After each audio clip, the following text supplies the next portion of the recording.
નમસ્કાર, જામનગરની number 1 news channel GTPL Jamnagar ન્યૂઝમાં આપ સૌ દર્શકોનું હાર્દિક સ્વાગત છે। હવે જોઈએ આજના મુખ્ય સમાચાર। રામ મંદિર નિર્માણના ₹800 કરોડના એસ્ટિમેટ સામે ₹2200 કરોડનો ખર્ચ કરતા અયોધ્યામાં ચકચાર। પૂર્વ અકાઉન્ટિંગ અધિકારીના ચોંકાવનારા આક્ષેપો। થાઇલેન્ડથી દિલ્હી આવી રહેલું એર ઇન્ડિયાનું વિમાન હવામાં ઘણી સેકન્ડો સુધી ફંગોળાતા 134 મુસાફરોના જીવ અદ્ધર। જામનગરની સરકારી નર્સિંગ હોસ્ટેલની 24 વર્ષીય છાત્રાનો મૃતદેહ લહેર તળાવમાંથી મળી આવતા ચકચાર। પ્રેમીની મદદથી પતિને જમીનમાં ધરબી દેનાર પત્ની સહિતના 3 આરોપીઓને જેલ હવાલે કરતી જામનગર કોર્ટ।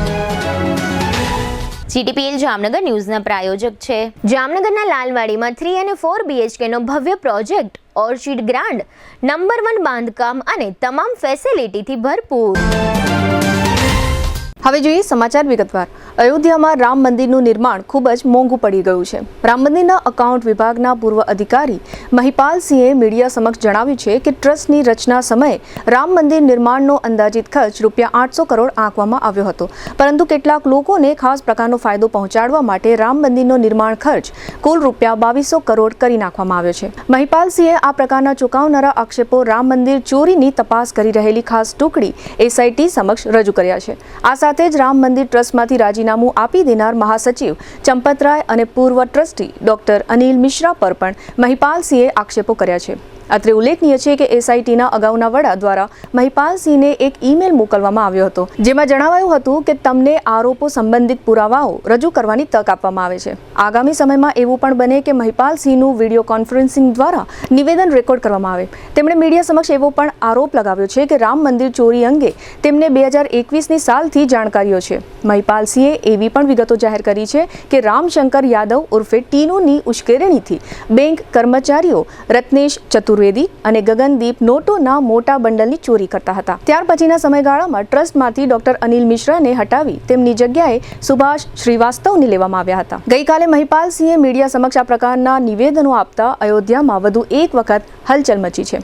આગામી દિવસોમાં ખાસ તપાસ ટુકડી SIT આ બધી બાબતો અંગે કેવું વલણ અખત્યાર કરે છે તેના પર સૌની નજર છે। હવામાં હજારો ફૂટની ઊંચાઈએ ઉડી રહેલા એર ઇન્ડિયાના વિમાનમાં અચાનક એવો જોરદાર આંચકો આવ્યો કે મુસાફરોમાં ચીસો પડી ગઈ। કેબિન ક્રૂ અને અનેક મુસાફરો પોતાની બેઠકો પરથી ગબડી પડ્યા। વિમાન થોડા જ પળોમાં અંદાજે 300 ફૂટ નીચે ઉતરી ગયું અને સમગ્ર ફ્લાઇટમાં ભયનો માહોલ સર્જાયો। જો કે પાયલોટની સમય સૂચકતા અને કુશળતાને કારણે મોટી દુર્ઘટના ટળી અને વિમાનનું દિલ્હી એરપોર્ટ પર સલામત લેન્ડિંગ કરવામાં આવ્યું। થાઇલેન્ડના ફુકેટથી દિલ્હી આવી રહેલી એર ઇન્ડિયાની ફ્લાઇટ નંબર AI 2379માં ઉડાન દરમિયાન અચાનક ભારે ટર્બ્યુલન્સ સર્જાયું હતું। એરબસ A320 પ્રકારના આ વિમાનમાં ક્રૂ સહિત કુલ 134 લોકો મુસાફરી કરી રહ્યા હતા। તેજ હવાના આંચકાને કારણે વિમાનમાં જોરદાર ધ્રુજારી અનુભવાઈ હતી। ટર્બ્યુલન્સ એટલું પ્રચંડ હતું કે વિમાન થોડા જ સમયમાં અંદાજે 300 ફૂટની ઊંચાઈ ગુમાવી બેઠું। અચાનક આવેલા આંચકાના કારણે કેબિન ક્રૂના સભ્યો તેમજ અનેક મુસાફરો પોતાની બેઠકો પરથી ગબડી પડ્યા। કેટલાકને સામાન્ય ઈજાઓ પહોંચી હતી અને ફ્લાઇટમાં થોડા સમય માટે ગભરાટનો માહોલ સર્જાયો હતો। માહિતી મુજબ વિમાનમાં આવેલા આંચકાની અસર એટલી તીવ્ર હતી કે પાયલોટે પણ પોતાની સીટ પરથી ઝટકો અનુભવ્યો હતો। લગભગ 10 મુસાફરો પણ અચાનક સંતુલન ગુમાવતા પડી ગયા હતા। જો કે અનુભવી પાયલોટે તરત જ પરિસ્થિતિ પર કાબૂ મેળવી વિમાનને ફરી સ્થિર કર્યું અને સુરક્ષિત ઊંચાઈ પર લઈ ગયા। ત્યારબાદ ફ્લાઇટને કોઈ વધુ મુશ્કેલી વગર દિલ્હીના ઇન્દિરા ગાંધી આંતરરાષ્ટ્રીય વિમાન મથક પર સલામત ઉતારવામાં આવી હતી। ઈજા પામેલા મુસાફરો અને કેબિન ક્રૂને પ્રાથમિક સારવાર આપવામાં આવી હતી। રાહતની વાત એ રહી કે આ સમગ્ર ઘટનામાં કોઈ પણ મુસાફરને ગંભીર ઈજા પહોંચી નથી। વિમાનમાં સર્જાયેલી આ ઘટનાએ ફરી એકવાર ટર્બ્યુલન્સ અંગે ચર્ચા જગાવી છે। ટર્બ્યુલન્સ એટલે હવામાં પવનના પ્રવાહમાં અચાનક થતા ફેરફારને કારણે વિમાનને લાગતા આંચકા। સામાન્ય રીતે તે થોડા સમય માટે જ રહે છે અને આધુનિક વિમાનો તેમજ પ્રશિક્ષિત પાયલોટ્સ આવી પરિસ્થિતિને સંભાળવા માટે સંપૂર્ણ સક્ષમ હોય છે। ટર્બ્યુલન્સ અનેક કારણોથી સર્જાઈ શકે છે। સૂર્યની ગરમીથી જમીન ગરમ થતાં ગરમ હવા ઉપર અને ઠંડી હવા નીચે જતી રહે છે, જેના કારણે હવામાં અસ્થિરતા સર્જાય છે। વીજળીવાળા વાદળો અને ભારે વરસાદ દરમિયાન વાદળોની અંદર હવાની તીવ્ર હિલચાલ પણ વિમાનને ધ્રુજાવી શકે છે। પર્વતીય વિસ્તારોમાં તેજ પવન પર્વતો સાથે અથડાતા હવામાં મોજા જેવી સ્થિતિ સર્જાય છે, જેના કારણે પણ ટર્બ્યુલન્સ અનુભવાય છે। ક્લિયર એર ટર્બ્યુલન્સ સૌથી અચાનક આવતું ટર્બ્યુલન્સ માનવામાં આવે છે। તે સ્વચ્છ આકાશમાં ઊંચાઈ પર સર્જાય છે અને સામાન્ય રીતે રડારમાં પણ દેખાતું નથી। આ ઉપરાંત મોટા વિમાન પાછળ સર્જાતા હવાના વંટોળમાં નાનું વિમાન પ્રવેશે તો પણ ટર્બ્યુલન્સનો અનુભવ થઈ શકે છે. એવિએશન નિષ્ણાતોના જણાવ્યા મુજબ ટર્બ્યુલન્સ દરમિયાન વિમાનને આંચકા લાગવા સામાન્ય બાબત છે. આધુનિક વિમાનોની રચના આવા દબાણને સહન કરવા માટે જ કરવામાં આવી હોય છે. તેથી ટર્બ્યુલન્સથી મોટી દુર્ઘટના સર્જાવાની શક્યતા ખૂબ જ ઓછી હોય છે. મુસાફરોએ હંમેશા સીટ બેલ્ટ બાંધી રાખવાની સલાહ આપવામાં આવે છે, જેથી આવા અચાનક આંચકામાં ઈજાથી બચી શકાય. હવે લઈશું નાનકડો વિરામ બાદ જોશું નર્સિંગના છાત્રાએ શા માટે કર્યો આપઘાત અને પતિને પતાવી દેનાર પત્ની સહિતના આરોપીઓ જેલમાં. જોતા રહેશો જામનગરની number 1 news channel GTPL Jamnagar news. ભાડાના મકાનમાં રહેતા પરિવાર માટે ખુશખબર. હવે પોતાના ઘરનું સપનું થશે સાકાર. જામનગર મહાનગરપાલિકા લઈને આવી છે પ્રધાનમંત્રી આવાસ યોજના શહેરી 2.0. આ યોજના હેઠળ 2 શ્રેણીમાં લાભ આપવામાં આવશે. એફોર્ડેબલ હાઉસિંગ ઇન પાર્ટનરશિપ એટલે કે AHP ઘટક હેઠળ EWS 1 અને EWS 2 કેટેગરીના આવાસોનું નિર્માણ થશે, જેમાં આશરે 35 થી 45 ચોરસ મીટર એટલે કે અંદાજે 376 થી 484 ચોરસ ફૂટ વિસ્તારના આવાસ ઉપલબ્ધ થશે. મહત્તમ લાભાર્થી ફાળો EWS 1 કેટેગરીના આવાસ માટે ₹7 લાખ અને EWS 2 કેટેગરીના આવાસ માટે ₹9 લાખ. અને જો તમારી પોતાની માલિકીની જમીન હોય અથવા માલિકીની જમીનમાં કાચું જર્જરિત મકાન હોય તો તેને સંપૂર્ણપણે પાડીને બેનિફિશિયરી લેડ કન્સ્ટ્રક્શન એટલે કે BLC યોજના હેઠળ પોતાની રીતે નવું મકાન બનાવી શકો છો. નવા મકાનના નિર્માણ માટે કેન્દ્ર સરકાર અને રાજ્ય સરકારમાંથી ₹4 લાખની સહાય મેળવી શકાશે. પાત્રતાના ધોરણો: ભારતભરમાં પોતાનું પાકું મકાન ન ધરાવતા પતિ પત્ની અપરિણિત પુખ્ત વયના સંતાનોને કુટુંબ તરીકે વ્યાખ્યાયિત કરાયેલ. કૌટુંબિક વાર્ષિક આવક 3 લાખથી ઓછી હોવી જોઈએ. મળવાપાત્ર સહાય: પોતાની માલિકીની ખુલ્લી જમીન પર જર્જરિત મકાન ઉતારી તે જગ્યા પર પોતાની રીતે નવું મકાન 30 થી 45 ચોરસ મીટર કાર્પેટ વિસ્તાર ધરાવતું પાકું આવાસ નિર્માણ કરવા સરકારશ્રીમાંથી ₹4 લાખની સહાય મેળવી શકાશે. આ સહાય DBT એટલે કે ડાયરેક્ટ બેનિફિટ ટ્રાન્સફર દ્વારા 4 હપ્તામાં લાભાર્થીઓના બેંક ખાતામાં સીધી જમા કરવામાં આવશે. પ્લિન્થ લેવલે પ્રથમ હપ્તો ₹70,000, લિન્ટલ લેવલ પર બીજો હપ્તો ₹80,000, રૂફ લેવલ પર ત્રીજો હપ્તો ₹1,50,000 અને આવાસ પૂર્ણ થયા બાદ ચોથો હપ્તો ₹1 લાખ. જે પરિવારો પાસે પાકું મકાન નથી અને યોજના મુજબની પાત્રતા ધરાવે છે તેઓ આ સુવર્ણ તકનો લાભ લઈ શકે છે, કારણ કે ઘર માત્ર 4 દિવાલો નથી. ઘર એટલે પરિવારની સુરક્ષા, બાળકોનું ઉજ્જવળ ભવિષ્ય અને જીવનભરની પોતાની ઓળખ. તો રાહ શા માટે? આજે જ પ્રધાનમંત્રી આવાસ યોજના શહેરી 2.0 માટે અરજી કરો. વધુ માહિતી તથા ઓનલાઈન નોંધણી માટે જામનગર મહાનગરપાલિકા કચેરી 4થો માળ સ્લમ હાઉસિંગ શાખાનો રૂબરૂ સંપર્ક કરો અથવા મોબાઈલ 98 795 30419 અને 99 042 30419 હેલ્પલાઇન નંબર પર સંપર્ક કરો. જામનગરની મીઠાશને હવે મળ્યો છે વધુ ભવ્ય અંદાજ. 1982 થી વિશ્વાસનું નામ કમલેશ ડેરી એન્ડ સ્વીટ્સ હવે વધુ વિશાળ અને ભવ્ય સેન્ટ્રલી AC શોરૂમ સાથે આપની સેવા માટે તૈયાર છે. ગ્રાહકોને ઉત્તમ વ્યવસ્થા અને શ્રેષ્ઠ સર્વિસ મળે તે માટે કમલેશ ડેરી એન્ડ સ્વીટ્સના નવા શોરૂમનો શુભ પ્રારંભ થઈ ચૂક્યો છે. અહીં મળશે 600 થી વધુ મીઠાઈઓનો રાજાશાહી ખજાનો. ડ્રાયફ્રૂટ સ્વીટ્સ, માવા sweets, hot sweets, liquid sweets, halwa, Bengali dry fruit sweets, Bengali liquid sweets, traditional sweets અને લાઈવ બેક્ડ સ્વીટ્સ સહિત અનેક પ્રીમિયમ વેરાયટીઓ. શ્રીખંડમાં પણ અનેક ખાસ ફ્લેવર્સ. ડ્રાયફ્રૂટ રજવાડી, રિયલ કેસર, અમેરિકન નટ્સ, રિયલ મેંગો, કાજુ ગુલકંદ, કેસર ડ્રાયફ્રૂટ, વેનીલા આઈસ્ક્રીમ અને પિસ્તા ચોકો જેવા સ્વાદ જે બનાવે દરેક પ્રસંગને વધુને વધુ ખાસ. માત્ર મીઠાઈ જ નહીં, special dry fruit kachori, nylon poha chevda, dry fruit ચવાણું, masala papdi, roasted dry fruit સહિત 100 થી વધુ નમકીનની ખાસ વેરાયટીઓ પણ ઉપલબ્ધ. અને હવે હેલ્થને ધ્યાનમાં રાખી સુગરલેસ અને સુગર ફ્રી સ્વીટ્સની વિશેષ રેન્જ. ડ્રાય ફ્રૂટ ન્યુટ્રિશન પંચ, ડ્રાય ફ્રૂટ કેનબેરી પંચ, ડ્રાય ફ્રૂટ ખજૂર પંચ, કેસર ડ્રાય ફ્રૂટ કેક, કાજુ ડાયમંડ પીઝા, મલાઈ કોર્ન, કાલા જામ, રિયલ કેસર શ્રીખંડ અને રજવાડી શ્રીખંડ જેવી અનેક વિશેષ વેરાયટીઓ. સ્પેશિયલ ગિફ્ટ હેમ્પર કસ્ટમાઇઝ કરી આપશું તથા કોર્પોરેટ ગિફ્ટ હેમ્પર્સની વિશાળ શ્રેણી ઉપલબ્ધ. લગ્ન હોય, જન્મદિવસ હોય કે જીવનની કોઈ પણ ખુશીની ક્ષણ, દરેક ખુશીને બનાવો વધુ ખાસ, વધુ મીઠી અને યાદો ભરી મીઠાશથી ભરપૂર.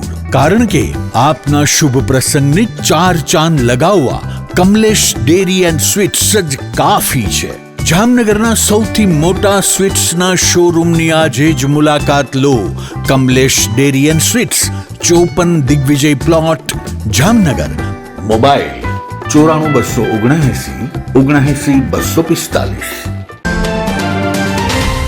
વિરામ બાદ આપ સર્વે દર્શકોનું ફરી સ્વાગત છે. હવે જોઈએ સમાચાર વિગતવાર.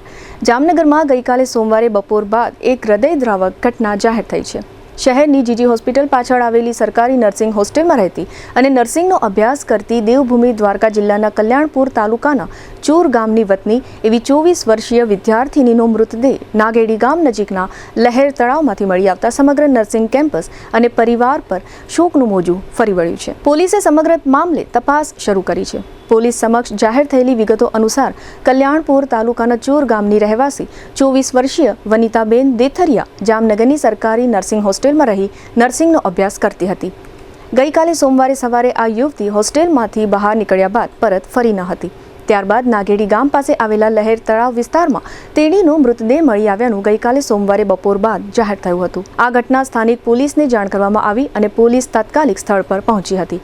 પોલીસે મૃતદેહનો કબજો મેળવી જરૂરી કાયદેસરની કાર્યવાહી હાથ ધરી હતી અને પોસ્ટમોર્ટમ માટે મોકલી આપ્યો હતો. ઘટનાની જાણ વિદ્યાર્થીનીના પરિવારજનોને કરવામાં આવતા તેમના કાકા જામનગર પહોંચ્યા હતા. પોસ્ટમોર્ટમની કાર્યવાહી પૂર્ણ થયા બાદ મૃતદેહ પરિવારને સોંપવામાં આવ્યો હતો અને અંતિમ સંસ્કાર માટે વતન લઈ જવામાં આવ્યો હતો. આ અચાનક બનેલી ઘટનાએ સરકારી નર્સિંગ હોસ્ટેલમાં ભારે શોકનું વાતાવરણ સર્જ્યું છે. વિદ્યાર્થીનીના સહઅધ્યાયીઓ અને પરિચિતોમાં પણ દુઃખની લાગણી પ્રસરી ગઈ છે. હાલ પોલીસે સમગ્ર ઘટનાના તમામ પાસાઓને ધ્યાનમાં રાખીને તપાસ શરૂ કરી છે. વિદ્યાર્થીનીએ આ પગલું કયા કારણોસર ભર્યું તે અંગે હજુ સુધી કોઈ સત્તાવાર કારણ સામે આવ્યું નથી. પોલીસ વિવિધ દિશામાં તપાસ કરી રહી છે અને તપાસ પૂર્ણ થયા બાદ જ ઘટનાનું ચોક્કસ કારણ સ્પષ્ટ થઈ શકશે. જામનગરમાં આશરે 2 વર્ષ પહેલા ગુમ થયેલા યુવાનની હત્યાના ચકચારી કેસમાં પોલીસ તપાસ દિવસે ને દિવસે નવા ખુલાસા તરફ આગળ વધી રહી છે. પત્ની, તેના પ્રેમી અને એક સાગરીતની ધરપકડ બાદ 4 દિવસના પોલીસ રિમાન્ડ પૂર્ણ થતા ત્રણેય આરોપીઓને અદાલતમાં રજૂ કરવામાં આવ્યા હતા. અદાલતે ત્રણેયને ન્યાયિક કસ્ટડીમાં મોકલી આપતા હવે આ ત્રણેય આરોપીઓને જેલ હવાલે કરવામાં આવ્યા છે. બીજી તરફ આ હાઈ પ્રોફાઇલ મર્ડર મિસ્ટ્રીમાં વધુ મજબૂત પુરાવા એકત્ર કરવા પોલીસે સઘન તપાસ શરૂ રાખી છે. અત્રે ઉલ્લેખનીય છે કે જામનગરમાં આશરે 2 વર્ષ પહેલા ગુમ થયેલા જિગ્નેશ માવદિયાની હત્યાના ચકચારી કેસમાં પોલીસે મર્ડર મિસ્ટ્રીનો ભેદ ઉકેલ્યા બાદ મૃતકની પત્ની પૃથ્વીબેન ઉર્ફે ભૂમિબેન, તેના પ્રેમી નિલેશ મનસુખભાઈ કછટિયા તેમજ અન્ય એક સાગરીત બલવીર દેવીરામ વર્માની ધરપકડ કરી હતી. ત્રણેય આરોપીઓને 4 દિવસના પોલીસ રિમાન્ડ પર લઈ મહત્વની પૂછપરછ હાથ ધરવામાં આવી હતી. પોલીસ તપાસ દરમિયાન સામે આવેલી વિગતો મુજબ આરોપીઓએ પૂર્વ યોજિત કાવતરાના ભાગરૂપે જિગ્નેશ માવદિયાને દારૂમાં સાયનાઇડ નામનું ઝેર પીવડાવ્યું હતું.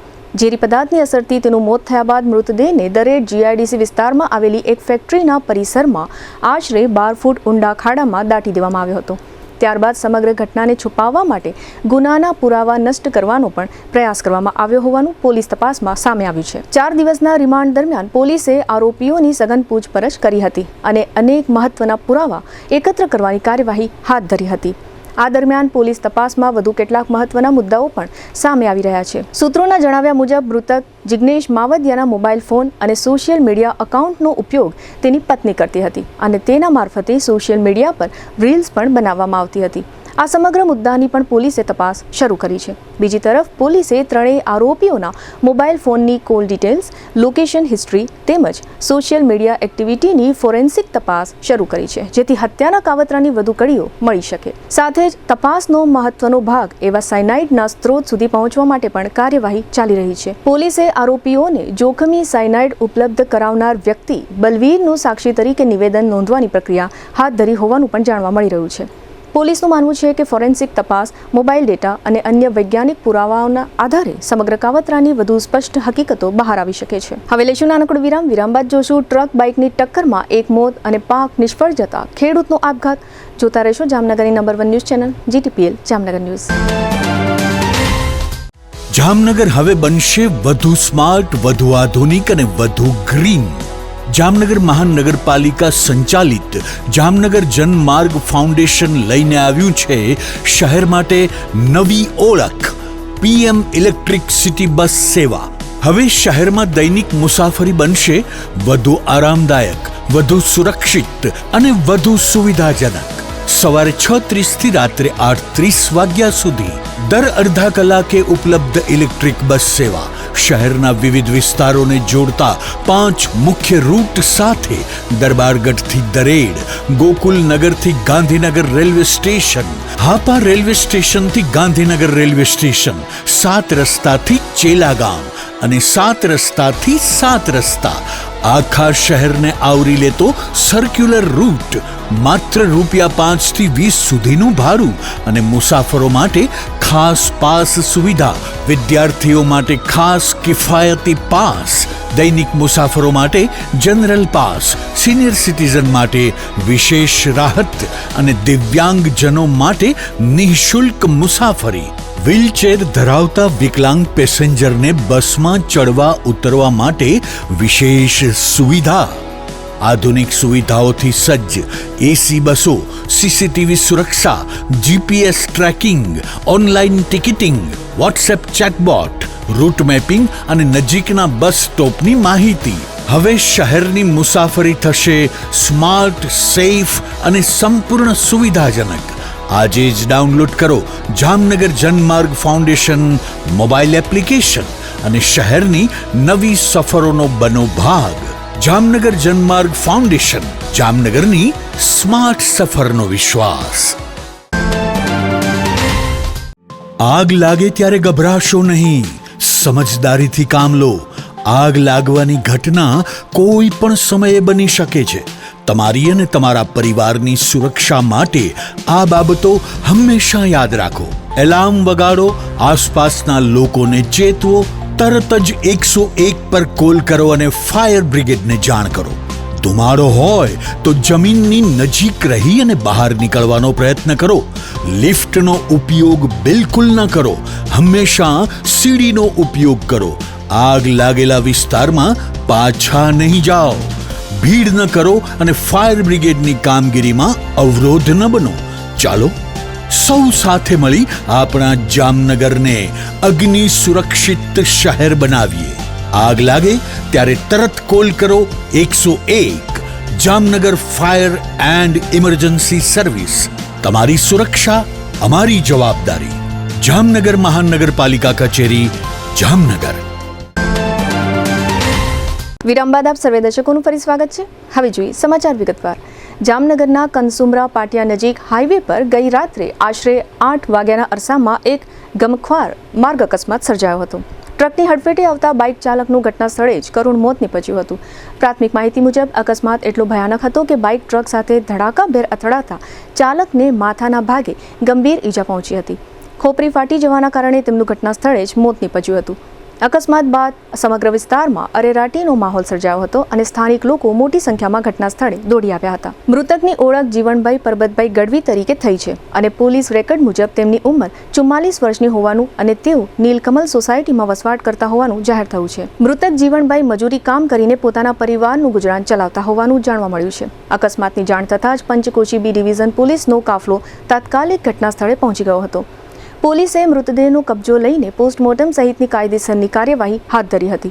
પ્રાથમિક તબક્કે અકસ્માત કેવી રીતે સર્જાયો તે અંગે તપાસ શરૂ કરવામાં આવી છે. પોલીસે ટ્રક અને તેના ચાલક અંગેની માહિતી મેળવવા તેમજ અકસ્માતના ચોક્કસ કારણો જાણવા વધુ તપાસ હાથ ધરી છે. આ દુર્ઘટનાના સમાચાર મળતા જ મૃતકના પરિવારજનોમાં ભારે શોકની લાગણી વ્યાપી ગઈ છે. પરિવારનો એકમાત્ર આધાર સ્તંભ ગુમાવતા સૌ સ્વજનો આઘાતમાં સરી પડ્યા છે. અત્રે ઉલ્લેખનીય છે કે જામનગર શહેરની આસપાસના વિસ્તારોમાં ખાસ કરીને ખીજડીયા બાયપાસથી વાયા ઠેબા ચોકડી અને લાલપુર બાયપાસથી માંડીને ખંભાળિયા બાયપાસ સુધીના આ હાઈવે પર અવારનવાર અકસ્માતો સર્જાય છે અને માનવીઓના ભોગ લેવાઈ રહ્યા છે. આ પ્રકારના બેદરકાર અને કસૂરવાર વાહન ચાલકોને કડકમાં કડક સજા થાય એવી લાગણી ખાસ કરીને ભોગ બનનાર પરિવારોમાં જોવા મળે છે. જામનગર જિલ્લામાં વરસાદની અનિશ્ચિતતા હવે ખેડૂતો માટે જીવલેણ સાબિત થઈ રહી છે. કાલાવડ તાલુકાના સતિયા ગામમાંથી એક હૃદયદ્રાવક ઘટના સામે આવી છે, જ્યાં પાક નિષ્ફળ જવાની ચિંતામાં એક 65 વર્ષીય ખેડૂતે ઝેરી દવા પી આત્મહત્યા કરી લીધી. સારવાર દરમિયાન તેમનું મોત થતાં સમગ્ર પંથકમાં શોકની લાગણી પ્રસરી ગઈ છે. જામનગર જિલ્લાના કાલાવડ તાલુકાના સતિયા ગામના 65 વર્ષીય ખેડૂત ગાંગજીભાઈ બેચરભાઈ ચૌહાણે પોતાની વાડીમાં ઝેરી દવા પી લેતા તેમને ગંભીર હાલતમાં જામનગરની જીજી હોસ્પિટલમાં ખસેડવામાં આવ્યા હતા. લાંબી સારવાર બાદ તેમનું દુઃખદ અવસાન થયું છે. પોલીસમાં નોંધાયેલી વિગતો મુજબ ગાંગજીભાઈએ 10 જુલાઈના રોજ પોતાની ખેતીનો પાક નિષ્ફળ જવાની ચિંતા અને આર્થિક સંકટ વચ્ચે આ અંતિમ પગલું ભર્યું હતું. પરિવારજનોએ તેમને તાત્કાલિક સારવાર માટે હોસ્પિટલમાં દાખલ કર્યા હતા, પરંતુ ડોક્ટરોના તમામ પ્રયાસો છતાં તેમનો જીવ બચાવી શકાયો ન હતો. મૃતકના પુત્ર નરેશભાઈ ગાંગજીભાઈ ચૌહાણે સમગ્ર બનાવ અંગે કાલાવડ ગ્રામ્ય પોલીસને જાણ કરી હતી. ત્યારબાદ પોલીસે અકસ્માત મોતની નોંધ કરી વધુ તપાસ હાથ ધરી છે. ગાંગજીભાઈ વર્ષોથી ખેતીવાડી સાથે સંકળાયેલા હતા. તેમના 2 પુત્ર પણ ખેતી કામમાં મદદ કરતા હતા. આ વર્ષે તેમણે આશા સાથે મગફળી અને કપાસનું વાવેતર કર્યું હતું, પરંતુ પૂરતો વરસાદ ન પડતા પાક સંપૂર્ણપણે નિષ્ફળ ગયો હતો. પ્રાથમિક તપાસમાં સામે આવ્યું છે કે પાક બગડતા દેવાના બોજમાં ફસાઈ જવાની ભીતિએ તેમણે આ કરુણ નિર્ણય લીધો હતો. ચાલુ ચોમાસામાં વરસાદની અછત અને પાક નિષ્ફળ જવાના બનાવો ખેડૂતોમાં ભારે ચિંતા ઊભી કરી રહ્યા છે. ગાંગજીભાઈના મૃત્યુએ માત્ર તેમના પરિવારને જ નહીં, પરંતુ સમગ્ર ખેડૂત સમાજને પણ ઝંઝોળી નાખ્યો છે. ખેડૂતોમાં હવે વરસાદ અને પાક અંગે અનિશ્ચિતતાનો માહોલ જોવા મળી રહ્યો છે. હવે ફરી લઈશું નાનકડો વિરામ. વિરામ બાદ જોશું ગંદકી મામલે વેપારીઓને લાખોનો દંડ અને સંજય ચેતરિયા વિરુદ્ધ 5મી FIR સહિતના સમાચારો. જોતા રહેશો જામનગરની number 1 news channel GTPL Jamnagar news. જામનગરમાં છેલ્લા 10 વર્ષથી રિયલ એસ્ટેટમાં પ્રખ્યાત નામ ભવ્ય બિલ્ડકોન લાવી રહ્યા છે જામનગરમાં ખૂબ ઝડપથી વધી રહેલા વિસ્તાર એટલે લાલવાડી, જેમાં લાવી રહ્યા છે માત્ર 1 મિનિટના અંતરે તમારા માટે એક પરફેક્ટ લોકેશન પર 3 અને 4 BHK લક્ઝુરિયસ પ્રીમિયમ ફ્લેટ અને કોમર્શિયલ શોપ્સ એટલે ઓર્ચિડ ગ્રાન્ડ, એ પણ 80% લોનની સુવિધા સાથે. તો ચાલો વાત કરીએ ઓર્ચિડ ગ્રાન્ડના વિશેષતાઓ અને સુવિધાઓની. RERA approved, club house, gym, children play area, multi-purpose hall, walking track, senior citizen area, gazebo, EV charging point, personal allocated parking, 2 lift, CCTV camera, power backup for common area, underground and overhead tank, RCC frame structure, fire safety જેવી બીજી ઘણી બધી સુવિધાઓ તો આપ રહસ્યની જોઈ રહ્યા છો. અત્યારે જ સ્ક્રીન પર આપેલા નંબર પર કોલ કરો કે પછી સાઇટ મુલાકાત લો. અમારું એડ્રેસ છે orchid grand near income tax office beside Trimandir, Lalwadi main road, Jamnagar. વિરામ બાદ આપ સર્વે દર્શકોનું ફરી સ્વાગત છે. હવે જોઈએ સમાચાર વિગતવાર. જામનગર શહેરમાં પોતાના ધંધા આસપાસના સ્થળોએ જે ધંધાર્થીઓ સ્વચ્છતા ન જાળવતા હોય તેવા 387 ધંધાર્થીઓને કોર્પોરેશન દ્વારા જાહેરમાં ન્યુસન્સ ફેલાવવા બદલ ₹2.29 લાખનો દંડ કરવામાં આવ્યો છે. જામનગર મહાનગરપાલિકાએ આજે મંગળવારે જાહેર કરેલી યાદી અનુસાર શહેરમાં આવેલા જે કોમર્શિયલ એકમો પોતાના ધંધા એકમો દુકાન આસપાસ સ્વચ્છતા ન જાળવતા હોય અથવા ધંધાના એકમ પાસે ડસ્ટબિન ન રાખતા હોય અથવા રાત્રે દુકાન બંધ કરતી વખતે કચરાનો જાહેરમાં નિકાલ કરતા હોય એવા ધંધાકીય એકમો વિરુદ્ધ આ કાર્યવાહી કરવામાં આવી છે. આ સાથે જ શહેરના 2100 જેટલા ધંધાકીય એકમોને સ્વચ્છતા જાળવવા અંગે નોટિસ મારફતે સૂચનાઓ આપવામાં આવી છે. આ પ્રકારના સ્થળોએ કોર્પોરેશન દ્વારા સવારના સમયે સ્વચ્છતા થયાના ફોટોગ્રાફ પણ લેવામાં આવે છે અને ત્યારબાદ દંડકીય કાર્યવાહી કરવામાં આવે છે.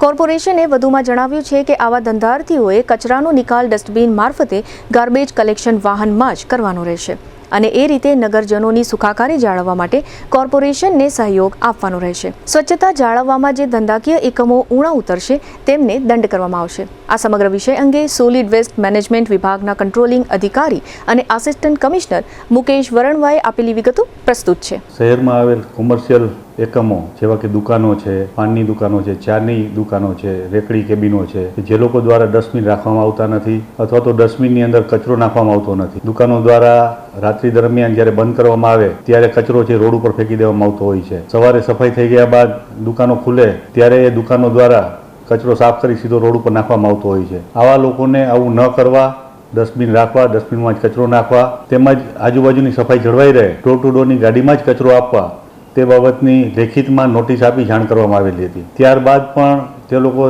દ્વારા કોઈ સુધારો ન થતાં થોડા દિવસથી એક પ્રક્રિયા ચાલુ કરવામાં આવેલી છે માનનીય કમિશનરશ્રીની સૂચના અને માર્ગદર્શન હેઠળ, કે જેમાં સવારના સમયે જે દુકાનોની બારે કચરો પડેલો હોય તેવી દુકાનોના ફોટા લઈ અને જ્યારે દુકાનો ખુલે ત્યારે એ દુકાનોને એ ફોટોગ્રાફ દેખાડી અને તેઓને કચરો બારે આવેલો છે એની જાણ કરી અને તેઓ ઉપર દંડાત્મક કાર્યવાહી હાથ ધરવામાં આવેલી હતી.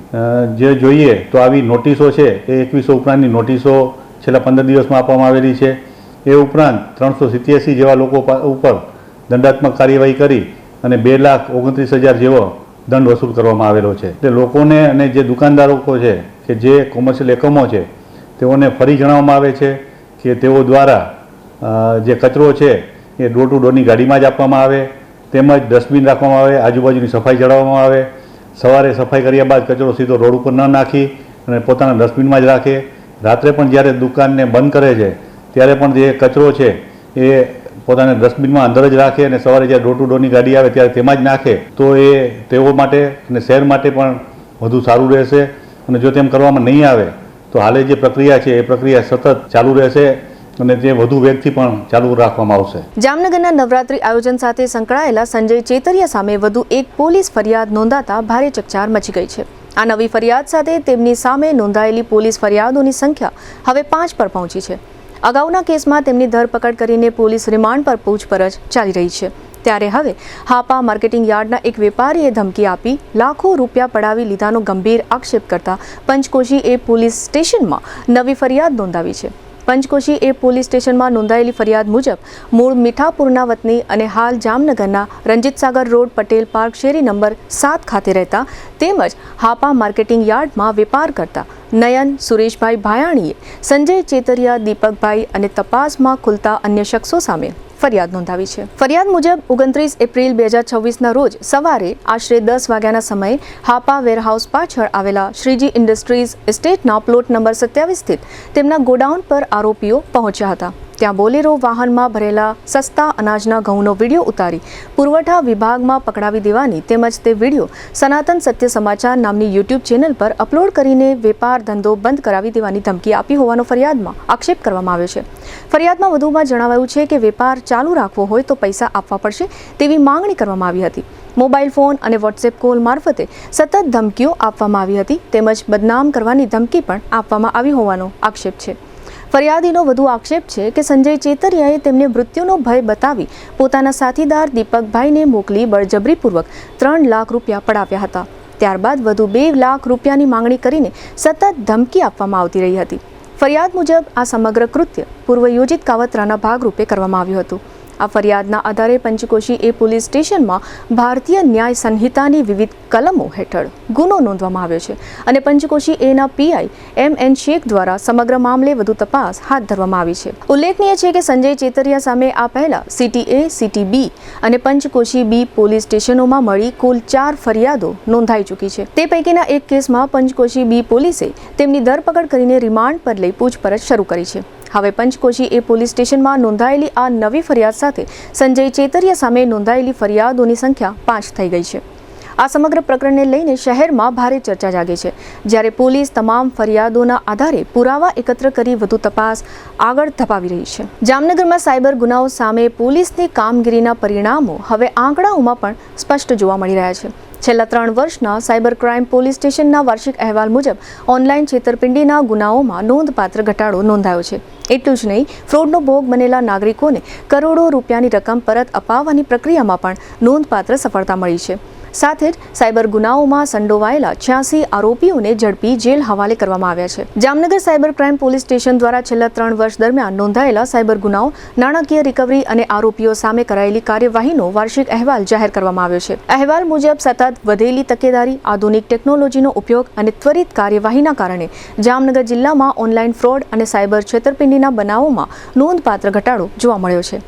આંકડાકીય વિશ્લેષણ મુજબ વર્ષ 2024 દરમિયાન સાયબર ફ્રોડના કુલ રૂપિયા 29.99 કરોડના કેસ નોંધાયા હતા. તેમાંથી પોલીસે તાત્કાલિક કાર્યવાહી કરીને રૂપિયા 5.64 કરોડની રકમ ફ્રીઝ કરવામાં સફળતા મેળવી હતી, જે કુલ ફ્રોડની આશરે 18.8% થાય છે.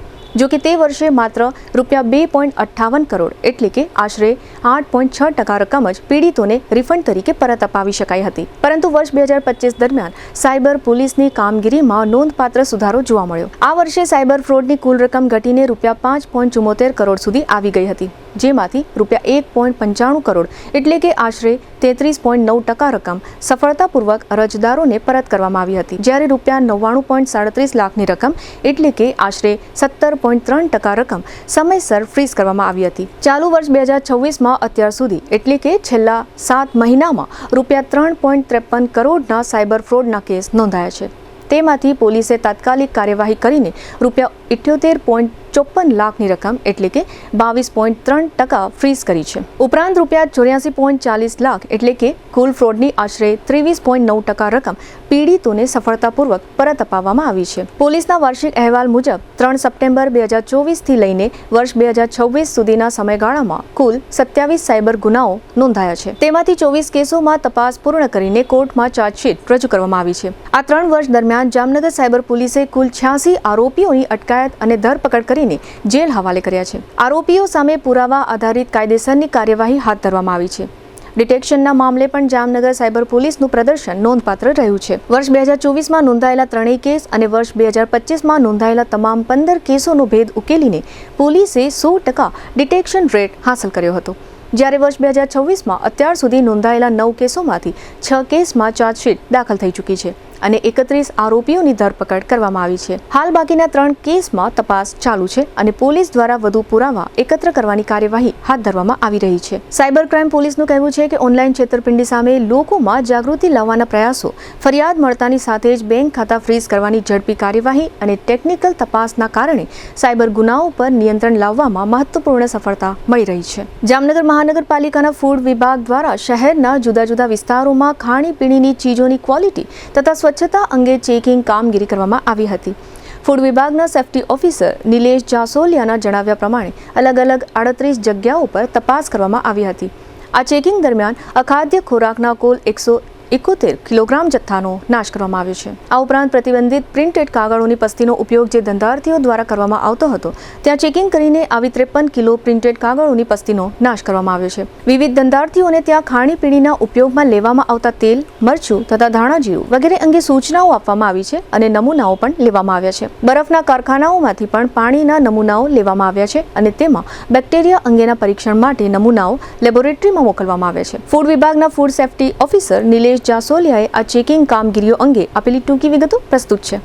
માનનીય કમિશનર શ્રી કેડિયા સાહેબની ગાઈડલાઈન નીચે એફએસઓની ટીમ દ્વારા શહેરના અલગ અલગ વિસ્તારો, ખાસ કરીને સ્લમ પોકેટ એરિયાઓ કે જ્યાં ખાદ્ય ચીજોનું વેચાણ થતું હોય અને એવા પ્રિમાઇસીસો કે જ્યાં અનહાઇજેનિક કન્ડિશનમાં પણ વેચાણ થતું હોય, તો એવી કુલ 38 પેઢીઓમાં તપાસણી કરવામાં આવી. 171 કિલો જેવો ખાદ્ય ચીજો ખાસ કરીને વાસી અને અનહાઇજેનિક કન્ડિશનમાં જણાતા સ્થળ ઉપર નાશ કરવાની કાર્યવાહી કરવામાં આવેલ છે. પ્રિન્ટેડ પસ્તી ખાસ કરીને જે વપરાય છે લારી ગલ્લાઓમાં એમાં ફૂડ પેક કરવા માટે, તો એવી 53 કિલો પસ્તીઓનો પણ અમે સ્થળ ઉપર નાશ કરવામાં આવ્યો છે અને એને લોકોને વોર્નિંગ આપી કે આવી પસ્તી પ્રિન્ટેડ રાખવી નહીં, વ્હાઇટ પેપરમાં જ રાખો અથવા સિલ્વર ફોઇલ કે એવા યુઝ કરો, એવી ગાઈડલાઈન આપવામાં આવેલ છે. રેની સિઝનને ધ્યાને લઈને અલગ અલગ ખાદ્ય ચીજ કુલ 9 નમૂનાઓ લેવામાં આવ્યા છે. ફૂડ સેફ્ટી સ્ટાન્ડર્ડ એક્ટ હેઠળ ખાસ કરીને આ રોગચાળો કે સંભવિત કંઈ વરસાદી માહોલમાં ઊભું થાય એના હિસાબે 2 આઈસ ફેક્ટરીમાંથી પણ પાણીના બેક્ટેરિયોલોજીકલ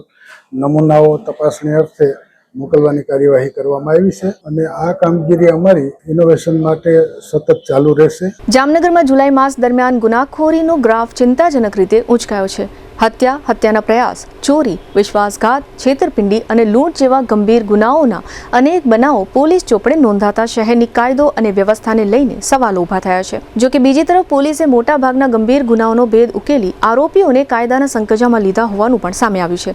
જુલાઈ માસ દરમિયાન જામનગર શહેર અને જિલ્લામાં હત્યાના કુલ 4 બનાવ નોંધાયા હતા.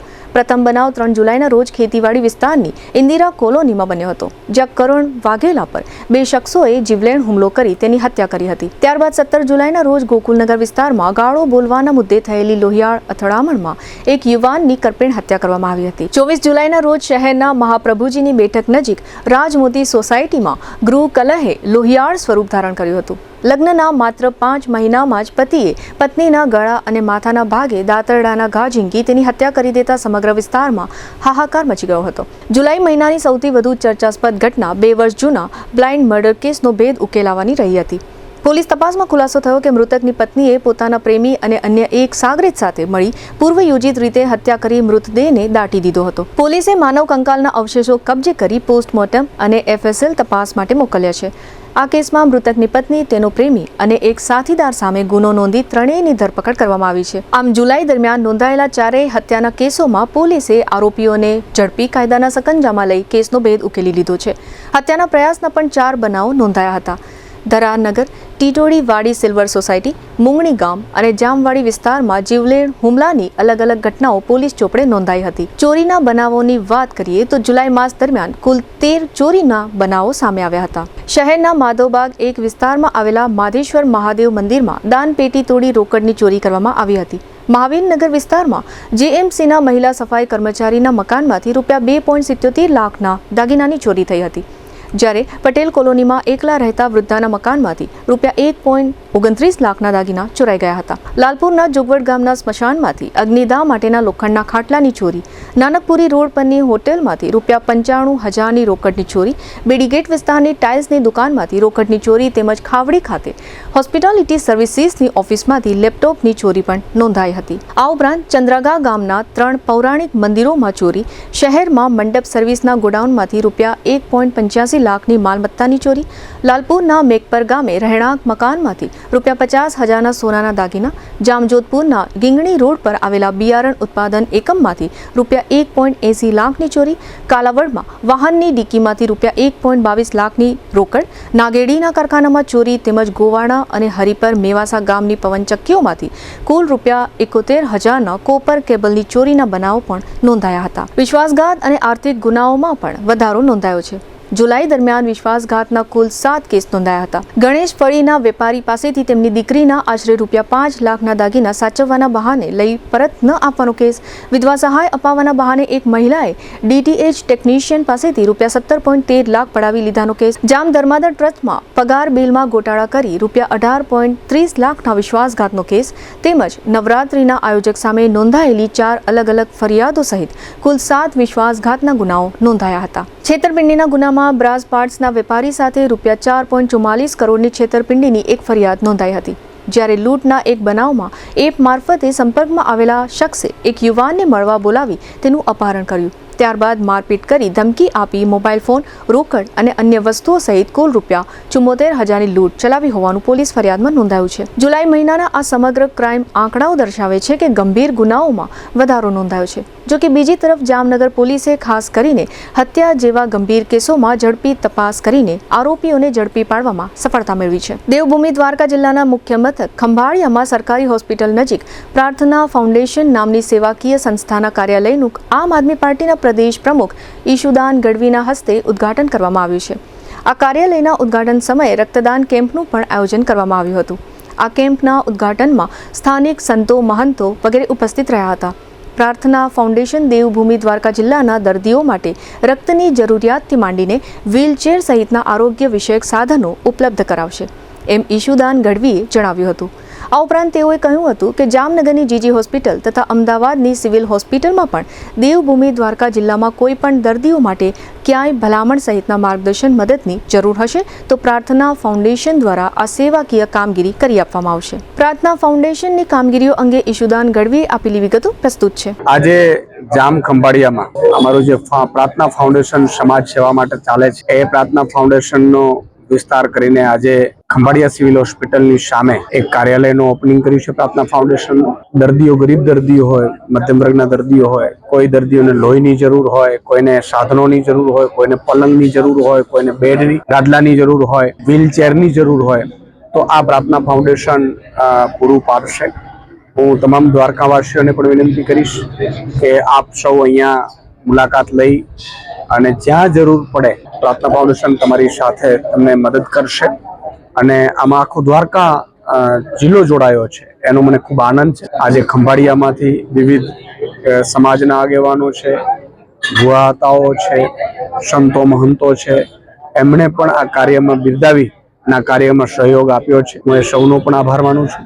એપોઇન્ટમેન્ટથી માંડીને ડોક્ટરને ભલામણો સુધીની જવાબદારી હશે, ન માત્ર ખંભાળિયામાં પરંતુ જામનગર કે અમદાવાદ સુધીની પણ જો કામગીરી હશે તો પણ અહીંયા પ્રાર્થના ફાઉન્ડેશનથી મદદ કરવામાં આવશે. ભલામણો મારી કરવાની જરૂર પડશે તો પણ અહીંથી અમદાવાદ સિવિલ હોસ્પિટલ હોય કે જામનગર જીજી હોસ્પિટલો કે જે પણ હોસ્પિટલોમાં મદદ કરવાની થશે જેવા પ્રકારની એ આ પ્રાર્થના ફાઉન્ડેશન કામ અહીંથી કરશે.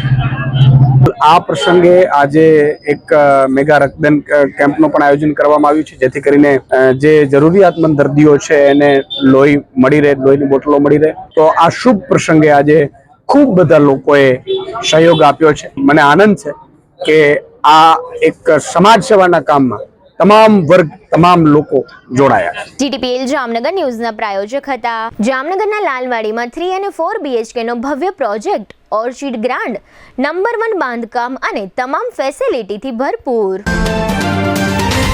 GTPL જામનગર ન્યૂઝમાં ફરી જોઈએ આજના મુખ્ય સમાચાર. રામ મંદિર નિર્માણના ₹800 કરોડના એસ્ટિમેટ સામે ₹2200 કરોડનો ખર્ચ કરતા અયોધ્યામાં ચકચાર. પૂર્વ એકાઉન્ટિંગ અધિકારીના ચોંકાવનારા આક્ષેપો.